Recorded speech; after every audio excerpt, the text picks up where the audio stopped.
Ladies and gentlemen, I give you a man who needs no introduction, and I have no more to say.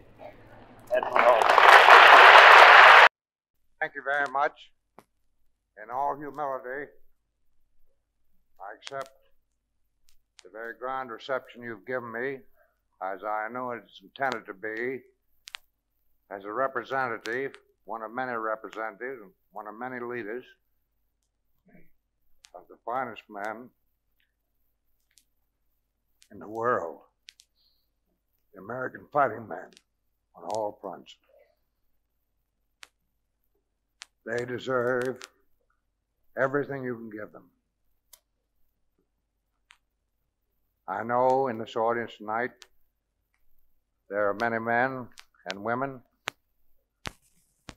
who have been on the East fighting and out with us in the West fighting. They know what it is. I don't have to talk to them about it. They are just great people. There's never been anything like them.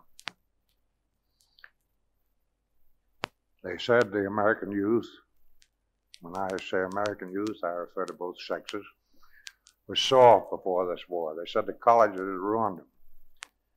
Pacifism ruined them. Well, if they're soft, I never want to meet a hard guy. I've seen them under every kind and sort of condition, on land, on sea, and in the air. And they've never failed us, and they never will. Those lads who are your relatives started under a great handicap, and today we're winning. We're winning on all fronts. And they are making the world decent for you and your children, your grandchildren, and all generations to come to live in. But there's one proviso in now. And he doesn't know what to do. He gets into a hospital, and some very nice young gal comes up. First in the nurse's uniform to look out for him. And then a Red Cross gal comes around and said, who do you want to write to? The boy don't know. And she's persistent. And she keeps after him till he tells a story. And gradually, she works this boy around until he gets his letter off home. She takes it down and sends it. They come into a port on board ship. No recreation facility. There's nothing to do there. These same gals and men have established a recreational center for these lads. They can go in there, and I've seen it so often in Noumea, where there's absolutely nothing for the men to do. I put up a bear garden on one side of the street, and right across from it, a Red Cross hall was put up. The bear garden was fairly popular. The Red Cross Center was very much more popular. They'd go over there, they'd get food. They had these very nice American gals to bring them a touch of home. They had all sorts of facilities for writing, reading, playing games, little American food. And incidentally, sometimes they even served them spam, and they think it was good because it came from a Red Cross hut rather than from the front. And they have done a perfectly marvelous amount of good every place they've been. They've looked out for the men. They've brought them a little touch of America. You people that haven't been out here, all the ones that have, know it. You can't imagine what a little touch of home does to a poor, tired lad. He comes in there and he sees a gal, and she can talk his language. And they just make everything perfectly wonderful for them. They write letters home. You send letters out there, and it's all done through the Red Cross. And they deserve every bit of help you can give them, because they are doing a perfectly marvelous work. In the last 5 months, unfortunately, I've been living on board ship.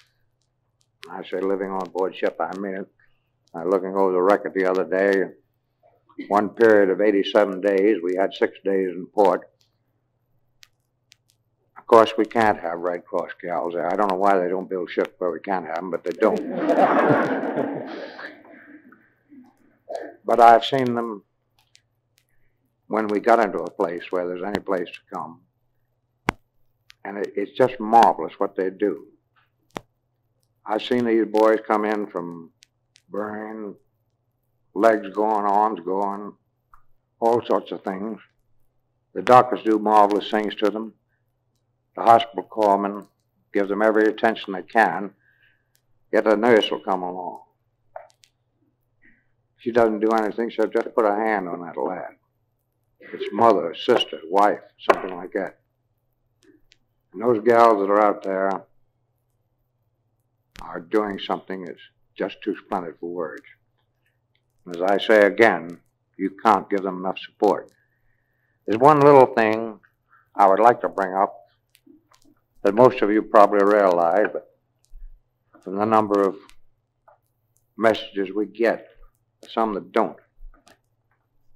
When you have any trouble at home, somebody's dying, somebody's desperately sick, there's been a great loss of money, some disaster of some kind, naturally your first inclination is, I want Jim to know about it.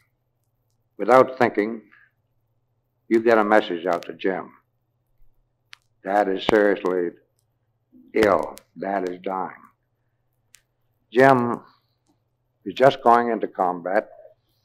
He just come out of combat, or he's just recovering from combat.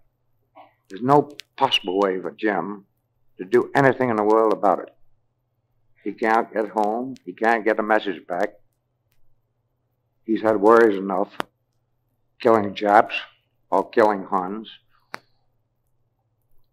or he's gotten back there and he's so tired of killing Japs and killing Huns that he wants rest, and this thing comes in. And it does nothing but upset him. Please take that very much to heart. The next time anything comes up that you think Jim ought to know about, don't let him know about it till it's all over, because there's nothing in the world Jim can do about it. He can't get to you. He can't get any message to you. And it does nothing but cause him additional worry, and he has plenty of his own. I want to thank each and every one of you for listening to me this long.